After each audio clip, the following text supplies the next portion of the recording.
Assalamualaikum warahmatullahi wabarakatuh. Perkenalkan, saya Muhammad Riza Fauzan dari semester 2B. Di sini saya akan mereview ulang kembali materi hukum pidana yang telah disampaikan oleh Ibu Profesor Dr. Hajah Heni Nuraini SHMH beserta asisten dosen Dr. M. Rendi Aridhyandi SHMH. Teori kausalitas dalam hal tidak berbuat. Teori kausalitas muncul dalam delik omisi dan delik komisionis per omissionem commissa, yaitu delik yang dilakukan dengan cara tidak berbuat. Terhadap hal ini ada beberapa pendapat, yaitu yang pertama, tidak mungkin orang yang tidak berbuat akan menimbulkan akibat, atau pendapat IPA. Pendapat ini tidak dapat dipergunakan dalam IPS, khususnya ilmu hukum pidana. Yang kedua, ukuran dari sebab adalah perbuatan yang paling positif yang dilakukan oleh pelaku. Sebab adalah sesuatu yang dilakukan.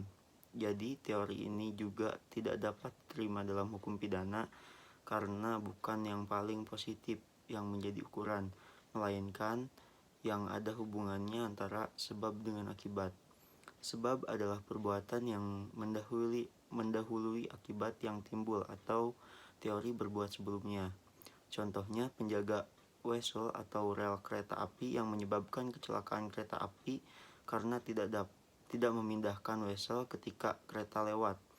Menurut teori ini, yang terjadi sebab adalah apa yang dilakukan oleh penjaga atau petugas wesel tersebut. Teori tidak dapat memuaskan karena tidak ada hubungan antara jabatan dengan akibat yang timbul. Seseorang tidak berbuat dapat disebut sebab dari suatu akibat apabila pelaku mempunyai kewajiban hukum untuk melakukan suatu perbuatan. Kewajiban hukum tersebut merupakan suatu norma yang hidup dalam masyarakat atau tertulis atau tidak tertulis. Kesimpulannya, menurut teori adekuat, suatu syarat dari akibat adalah suatu keadaan konkret yang dapat mempunyai kadar atau nilai dari suatu yang terjadinya atau sebab.